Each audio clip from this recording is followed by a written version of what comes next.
Okay, question 4. It says, at time t seconds, the position vector of a particle p in r meters, where r is equal to that and c is a constant. Okay. When t is equal to 4, the bearing of p from O is 135 degrees. Show that c is equal to 3 for 3 marks. So the first thing to do in this question is let's draw our bearing. So O is on a, P is on a bearing from O of 135 degrees. So that means we can represent that 135 degrees as being a 90-degree angle add 45. So that's going to be our key thing. Now when t equals 4, let's sub that in and see what that gives us for our position vector. So when we sub in t is equal to 4, we get that r is equal to c times by 4 to the half I minus 3/8 times by t squared j. Okay, so 4 to the half is going to be 2, so that's 2ci, and then we're going to have 16 divided by 8, which is 2, times 3, which is 6. Now, that means that at this moment, when we've got the bearing of 135 degrees, we can represent this horizontal distance here by 2c, and the vertical distance by minus 6. Now notice that because we've got a 45-degree angle, we've got a gradient here of minus 1. So we can basically say that minus 1 is going to equal minus 6 divided by 2c.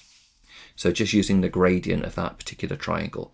So minus 1 is minus 6 over 2c, which means that 2c is equal to 6, so c is therefore equal to 3. And that is part A done. We've proved that c is equal to 3.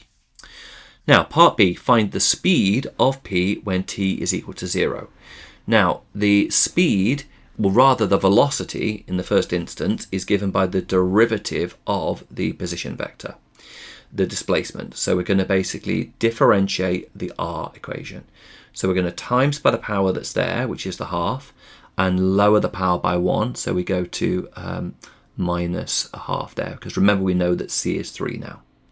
And then the 3/8 t squared is going to go to 3/4 t when we times by 2, because we end up the 2 cancels with the 8s to give us a quarter.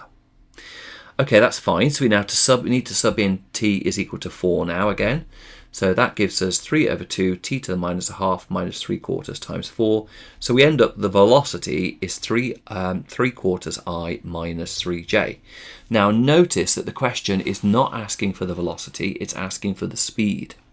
So therefore, the speed is given by the magnitude of the velocity.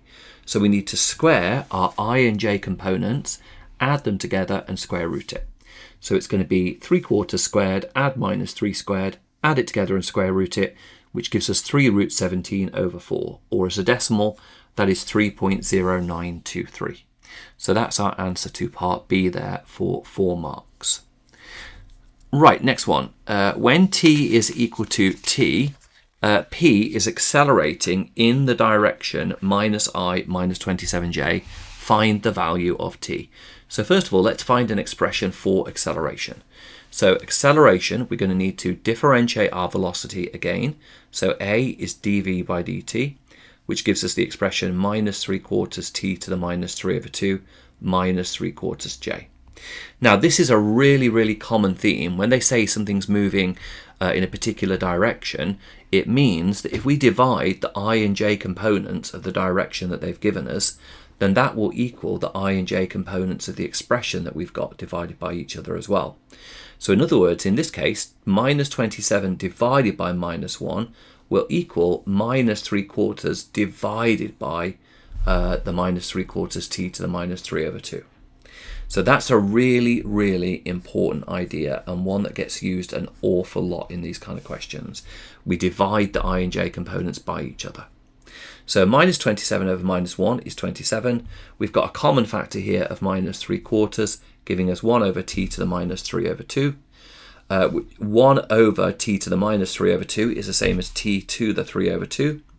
So then we just basically put both sides to the power of 2 over 3 in order to get back to the original t.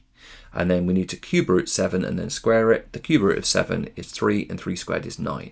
So our answer there is the value of t is 9 seconds. Okay, I hope you found that helpful, and I'll see you in the next video.